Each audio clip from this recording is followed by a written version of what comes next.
जय श्री कृष्ण.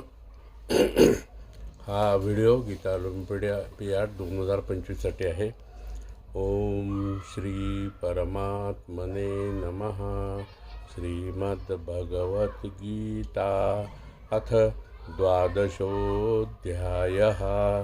अर्जुन उवाच एवं सततयुक्ता ये भक्तास्त्वां पर्युपासते ये चाप्यक्षरमव्यक्तं तेषां के योगवित्तमाः.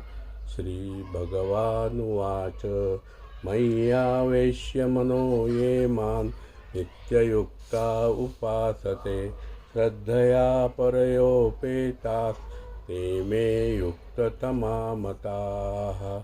ये त्वक्षरमनिर्देश्यम् अव्यक्तं पर्युपासते सर्वत्र गमचिन्त्यं च कूटस्थमचलं ध्रुवं सन्नियम्येन्द्रियग्रामं सर्वत्र समबुद्धयः ते प्राप्नुवन्ति मामेव सर्वभूतहिते रताः.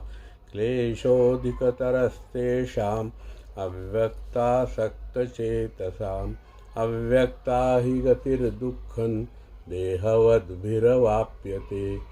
ये तु सर्वाणि कर्माणि मयि सन्न्यस्य मत्पराः अनन्येनैव योगेन मां ध्यायन्त उपासते तेषामहं समुद्धर्ता मृत्युसंसारसागरात्. भवामि न चिरात् पार्थ मय्यावेशितचेतसां मय्येव मन आधत्स्व मयि बुद्धिं निवेशय. निवसिष्यसि मय्येव अत ऊर्ध्वन्न संशयः. अथ चित्तं समाधातुं न शक्नोषि मयि स्थिरम्. अभ्यासयोगेन ततो मामिच्छाप्तुं धनञ्जय. अभ्यासेऽप्यसमर्थोऽसि मत्कर्म परमो भव. मदर्थमपि कर्माणि कुर्वन् सिद्धिमवाप्स्यसि. अथैतदप्यशक्तोऽसि कर्तुं मद्योगमाश्रितः. सर्वकर्मफलत्यागं ततः कुरु यतात्मवान्. श्रेयो हि ज्ञानमभ्यासात् ज्ञानात् ध्यानं विशिष्यते.